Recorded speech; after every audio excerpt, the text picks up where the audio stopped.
Have you ever trusted someone so deeply that you'd bet your future on them only to realize too late that they were building an escape route the entire time? My name is Alex.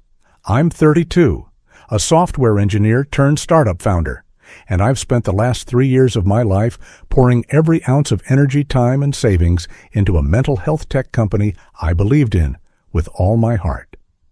Last summer, I was pitching my startup in front of 3 major VC firms in Singapore, the biggest moment of my career. My phone buzzed, a single email with the subject line, "I'm leaving. Don't contact me again." Attached was a photo, my wife Camila, her arms around a man I didn't recognize, both smiling, basking under the sun in Bali. I blinked. She was gone. Along with $80,000, our entire seed fund, money we had saved together, money I thought we were building a life with. That was the moment everything shifted, but not in the way she expected. If stories like this hit close to home or stir something inside, you consider liking, commenting, and subscribing. This story isn't just about betrayal. It's about what happens when you reclaim the narrative. I met Camila at a tech conference in Austin back in 2018. I had just finished giving a short talk on behavioral AI, and she was in the audience taking notes on her tablet with a kind of intensity that made her hard to ignore. Later, I found out she wasn't even in tech. She worked in hospitality marketing, but she had a fascination with innovation and an even stronger curiosity about people who dared to build something from scratch. That's what drew her to me, she said. I was the guy who believed in impossible ideas and worked weekends trying to bring them to life. Our connection was instant and electric in a quiet kind of way. She was all light, spontaneous, warm, quick to laugh. I was the opposite, reserved, methodical, and often lost in my own head. She grounded me, or at least that's what I believed. Within a year, we were living together. Within 2, married. No grand wedding. Just a courthouse, her sister, and my college roommate as witnesses. We didn't need anything flashy. We had each other, and we had dreams. The plan was always to move abroad. I'd been accepted into an incubator program in Kuala Lumpur that offered early-stage funding and mentorship. Camila supported the idea wholeheartedly. "It'll be an adventure," she said, helping me sell off my furniture and pack our lives into 2 suitcases. We landed in Malaysia just before the pandemic hit, which strangely enough accelerated everything. My idea, a mobile app that used AI to detect early signs of burnout and depression, was suddenly more relevant than ever. We lived modestly in a studio apartment above a busy noodle shop. The place smelled like garlic and smoke all the time, but we didn't care. Every day I worked 12 to 15 hours, coding, testing, presenting to advisors. And every evening Camila would meet me at the rooftop garden with dinner in 2 plastic containers. One day she used to whisper, "We'll look back at this and laugh. You'll be a success, and I'll tell people I knew it all along." And I believed her. She wasn't just my partner in life. She was my co-strategist, my sounding board, my emotional anchor. We made a pact to funnel every extra dollar into building the startup. She took on remote marketing gigs, tightened our budget, and helped design the first version of the app's user interface.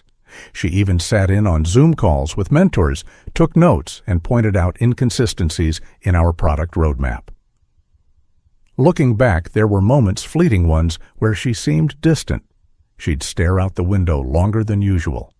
She stopped initiating conversations about our future and started scrolling her phone more during meals. But I chalked it up to homesickness. She missed Brazil, her family, her rhythm of life. I couldn't blame her. I was asking a lot for her to leave her world behind and live in the chaos of my ambition. Still, she never said a word about being unhappy. And when we reached our first major milestone, a $20,000 angel investment, she cried, kissed me on the forehead, and said, "This is just the beginning." It felt like we were building something rare, not just a business, but a life carved out of mutual belief. So when she vanished, when she drained the account and disappeared from the apartment without a note, I wasn't just shocked, I was shattered. Because betrayal like that doesn't start with an explosion. It starts with little fractures quietly under the surface. But I didn't know that then. I still thought love was enough. The cracks didn't look like cracks at first. They looked like evolution, like the natural drift between two people growing at different speeds in different directions under pressure neither of us fully understood. After that initial high from our first investment, things started moving faster with the app. I was pulled into endless meetings with developers, angel investors, UX consultants. Days blurred. Sleep became optional. My phone buzzed constantly with Slack notifications, sprint deadlines testing feedback. Camila was supportive, at least on the surface. She handled everything I couldn't: groceries, errands, bills, emails from our part-time designer in Argentina. But slowly her tone changed. "You're always working," she said one night while setting down a bowl of reheated noodles. "I feel like I'm just existing next to you." I looked up from my screen, genuinely confused. "You know why I'm doing this?" "I do," she said, but the softness in her voice was gone.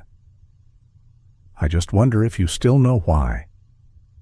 A few weeks later, she started attending events on her own, startup mixers, remote co-working retreats. "It's good for me to network too," she explained. "We can't build a company in isolation." I agreed, of course. It made sense. But something about the way she said we felt distant, like the we was slipping into I. Then came the name Javier. He was a growth advisor, someone she'd met at a fintech panel in Kuala Lumpur. According to Camila, he'd worked with several early-stage companies, helping them scale quickly by optimizing marketing funnels and pitching strategies. "He's brilliant," she said. "You'd like him. He's sharp, no ego." That was the first red flag, because every time she described someone new, she always mentioned their humility, as if that somehow made them safer, more trustworthy. I didn't think much of it then.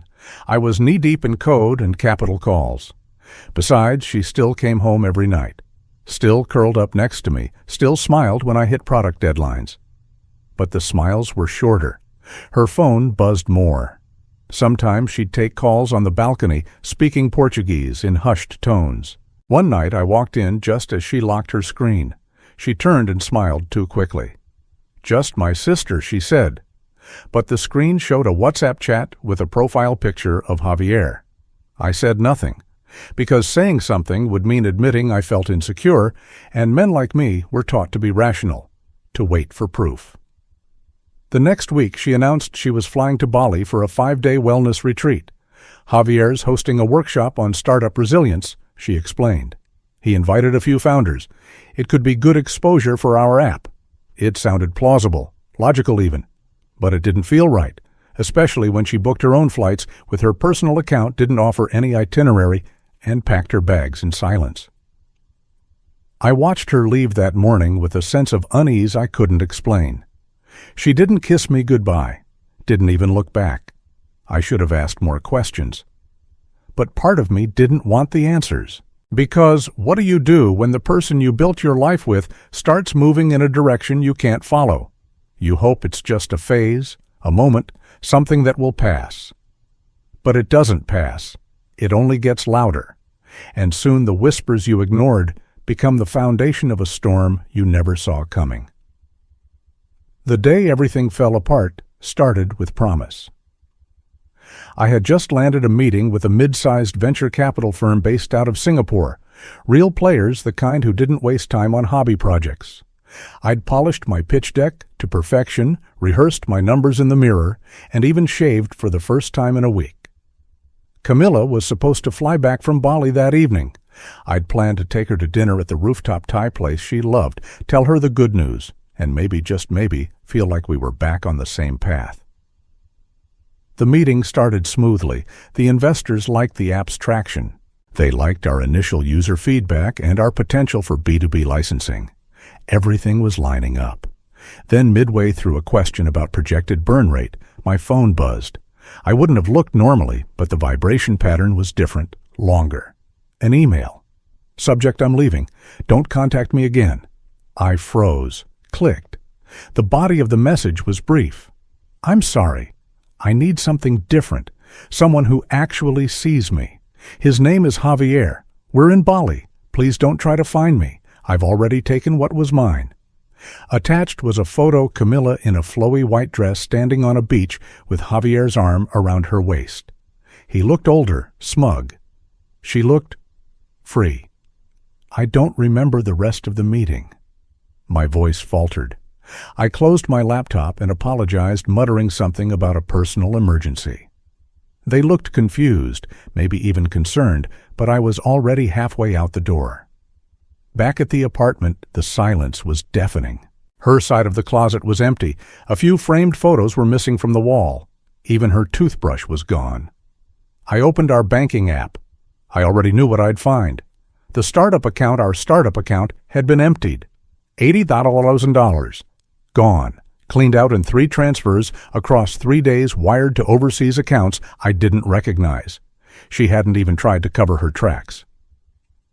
Receipts from her wellness retreat had started appearing in the transaction log: luxury villa bookings, fine dining designer, clothing spa packages. But the worst wasn't the money. It was the finality, the coldness. No conversation, no apology, just digital erasure. I called her once, straight to voicemail, tried her sister, no answer. I even messaged Javier, his LinkedIn still public. No reply. For the first time in years, I felt small, powerless.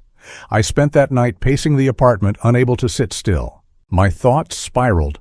What had I missed? Was I blind, naive, or just too obsessed with chasing a dream to see the person beside me slipping away? It wasn't just betrayal, it was sabotage. She hadn't just left me. She had taken the foundation of everything I was building and handed it to someone else. And the startup, it was now exposed: no cash, no co-founder, no explanation to give investors. My reputation would take a hit. My dream might not survive. But here's what Camila didn't count on. You can break a man's heart. You can steal his money. But if that man has the discipline to build something from nothing, he can rebuild.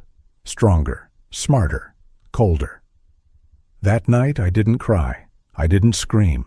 I opened a spreadsheet. I began tracking every withdrawal, every message, every timestamp. Because the story wasn't over. And when I finally told mine, it would be louder than her silence. Grief doesn't hit all at once. It comes in slow, calculated waves. At first, it was shock and emptiness that settled into my chest and refused to move. I stopped eating. I couldn't sleep. I kept replaying her last few weeks in my mind, dissecting every word, every glance, every moment we shared, trying to find the fracture point. When had she stopped loving me? When had she started planning to leave? And worse, how long had she been preparing to take everything? The startup, ironically, became my only tether to reality. I buried myself in back-end logs and UX bugs, not because I believed in the project anymore, but because I didn't know what else to do. The silence of the apartment was unbearable. The bed felt like a coffin. So I worked, or at least I tried to. But it wasn't long before distraction turned to obsession. One morning, I opened our joint bank account archives and began going back month by month. I wasn't looking for anything specific. But then patterns started emerging. Strange ones. Every time Camila took a retreat or family trip, there were large withdrawals just days before. $3, $200 here. $5,000 there. A charge for a wire transfer service I'd never heard of. Digging deeper, I found evidence that the betrayal had started much earlier than I thought. Months before Bali, maybe even before our first investment came in. There were also Venmo transactions labeled coaching session event fee, business consultation, all to the same account, J. Rocha. Javier. He hadn't just been a rebound. He'd been a part of the plan from the beginning. I combed through Camila's emails next. Most had been deleted, but not all. One draft caught my eye, an email she never sent, but had typed and saved. "Don't worry, I'll handle him. He's distracted, always buried in his code. By the time he notices anything, we'll be gone." My stomach turned.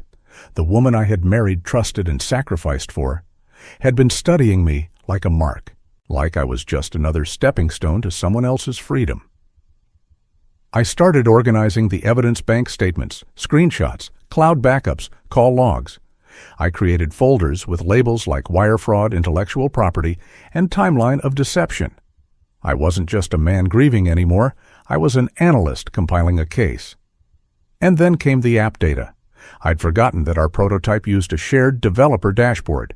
When I logged in, I saw that Camila had recently accessed the admin panel and exported the user database 2 days before she disappeared.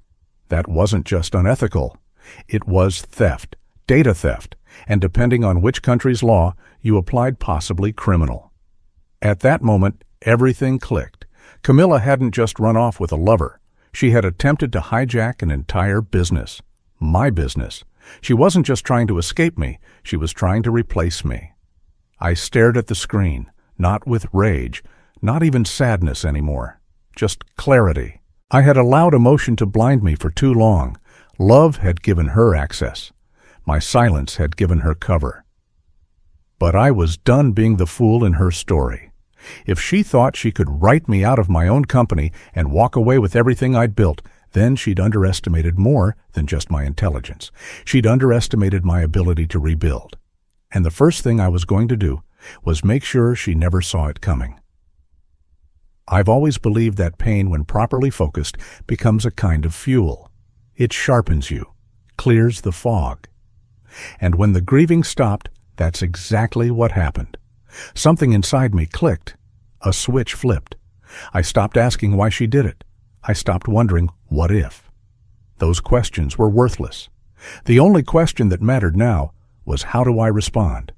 The first thing I did was cut all contact.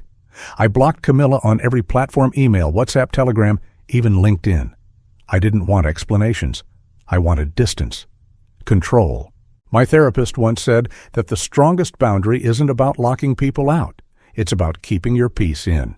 That stuck with me. Next, I called a lawyer. Her name was Rachel Tan, a specialist in cross-border intellectual property and corporate fraud. When I told her the full story, she didn't blink. She just asked, "Do you have documentation I sent over the folders I'd built, spreadsheets of unauthorized transactions, app access logs, email drafts, database exports?" She reviewed them and said something I hadn't expected. "You have grounds, strong ones. This isn't just theft, it's sabotage of a registered business entity." The second person I called was Ken, my old dev lead from a previous project. We hadn't talked in a year, but when I told him what happened, he came on board without hesitation. "Let's build something new," he said, "but smarter. This time we don't let emotions into the cap table." I laughed for the first time in weeks. We got to work. Within days, I launched a new company under a different name, with an all-new infrastructure and an airtight codebase. Everything was protected IP agreements, NDAs, encrypted version control, private hosting. The product wasn't just a rebrand, it was better, more focused, stripped of Camila's influence. Every piece of feedback I'd been too distracted to hear before I now took seriously. Meanwhile, Rachel helped me file formal complaints in both Malaysia and Singapore, accusing Camila and Javier of unauthorized use of proprietary materials. We issued cease and desist letters to the shell company they'd set up, and while they were still busy pushing their rebranded version of the stolen app, we were already lining up investors who had been burned by similar scams in the past and saw value in a founder who'd survived the fire. Camila didn't know any of this was happening. She still thought I was licking my wounds, somewhere in Kuala Lumpur, blaming myself. She had no idea that I had moved the servers, restructured the team, and locked her out of every asset she once had access to. But the part that really made her strategy collapse? The trademark. See, before we ever went public, I had quietly registered the original app's name and visual identity in the U.S. under my name alone. She thought she'd taken something she helped build, but legally she had no claim, and the new name they were using was close enough that Rachel believed we could argue brand confusion in court. It was enough to scare off most early-stage partners, and suddenly their projects started losing traction. Revenge didn't come through shouting or fighting, it came through silence, through documentation, through building, through becoming untouchable. Camila once said I was too cold, too calculated when I worked, that I didn't feel enough. Maybe she was right. But in the end, that's what saved me. Emotions make you vulnerable. Discipline makes you dangerous. And now I was ready to go even further. 3 weeks after Camila disappeared with Javier, I got an email from a contact in the Southeast Asia Startup Network, a quiet warning from someone who owed me a favor. It was a forwarded investor pitch deck, clean design, big promises, vague metrics. The logo was new, but the core product was unmistakable. It was my app, same architecture, same features, same tagline I had written at 2 a.m. on a sleepless caffeine high. But this version had a new brand name, a new domain, and Camila listed as the CEO. Javier, Chief Strategy Officer. I didn't get angry. I didn't slam my laptop shut or throw anything. I just smiled. They were trying to go public. That was their mistake. I immediately called Rachel, my lawyer. "They're going loud," I said. "Perfect," she replied. "Now we bring the thunder." We filed simultaneous cease and desist notices in Singapore and Malaysia, citing intellectual property infringement, brand dilution, and data theft. We submitted screenshots from our original app's codebase, time-stamped Slack discussions, GitHub commits, and even an old video clip of Camila herself giving a product demo using our original name. Legally, it was a slam dunk, but I wasn't done. Rachel connected me with a veteran IP litigator in the U.S. who specialized in cross-border tech disputes. We prepared a lawsuit citing breach of fiduciary duty, misappropriation of assets, and false representation of company ownership. Then I reached out to the one group Camila had overlooked the investors she was currently pitching. I sent each of them a private email, not dramatic, not emotional, just clear, professional, and backed with documentation. Before you make any commitments, I urge you to review the following evidence that raises serious questions about the legitimacy of the product you're being pitched. I attached the legal filings, timelines, and proof of original authorship. I didn't ask them to believe me. I asked them to verify. Within 72 hours, 2 major VC firms pulled out of her funding round. Javier tried to backpedal. I heard through the grapevine that he started telling people he was just a consultant, not a co-founder. But the damage was done. In the tech world, reputation is everything. And theirs was now radioactive. Meanwhile, Camila made a bold move, or maybe a desperate one. She sent a public message on LinkedIn claiming that a toxic former partner was trying to sabotage her growth. The post got sympathy reactions, a few vague comments of support, but not from people who mattered. Investors didn't want drama. They wanted results and clean cap tables. And now she had neither. The final twist came during a legal discovery process. Rachel's team found that not only had Camila used our seed fund to finance her version of the app, but she had also submitted falsified statements about ownership and funding history in her pitch deck statements that directly contradicted the SEC disclosures required for any international capital raise. In other words, fraud. Rachel looked at me during our next Zoom call and said, "She's not just unethical. She's exposed. The walls were closing in on them." Javier disappeared from their company website within days. The app's domain went offline a week later. Social media went dark. And Camila, she didn't respond to the settlement offer we sent, probably because she knew what was coming next. This wasn't about ego anymore. It wasn't even about revenge. This was about principle. She tried to rewrite my story, but I had the receipts, and I had only just begun. The moment justice arrives is rarely loud. There's no dramatic music, no applause. It's quiet, methodical. But if you've been waiting long enough, that silence feels like thunder. 6 weeks after we filed the civil suit, the court in Singapore scheduled a preliminary hearing. Camila didn't show. Her attorney did an overconfident man in an expensive suit who had clearly been fed half the story. He argued that there was no clear indication of proprietary theft, that the product was built collaboratively, and that Camila had a right to continue building what she helped create. Then Rachel pulled out the folder. She'd printed it all: the contracts, the Slack logs, the GitHub commit history, the transfer records, the email Camila had accidentally left in the drafts. When she slid that across the table and looked him in the eye, his confidence cracked. He asked for a short recess. The judge agreed. The case wasn't over, but the tone had shifted. Permanently. Meanwhile, Camila's name began to vanish from the circles she once courted. The startup newsletter that had previously listed her as a female founder to watch pulled the article. An accelerator rescinded her invitation to speak at an event. Slowly, and then all at once, her credibility collapsed. But the moment that truly marked the turning point came in the form of an unexpected call. One of the angel investors who'd originally passed on our startup reached out to me. "I respect the way you handled that situation," he said. "Clean, focused, no drama. Let's talk again." 3 weeks later, we closed our new seed round of $150,000 from 2 investors who had seen not just the product, but the grit behind it. They weren't just betting on the tech. They were betting on me. I didn't post about it online, didn't brag. That's not how real power moves. Instead, I sent one email, just one, to Camila's legal team notifying them that we had secured a court order freezing any remaining assets connected to the disputed accounts. She had 14 days to respond. When she didn't, we moved forward with asset recovery proceedings, including access to what remained of the original seed fund. She'd already burned through most of it. Bali closed dinners, and Javier's illusion of ambition didn't come cheap.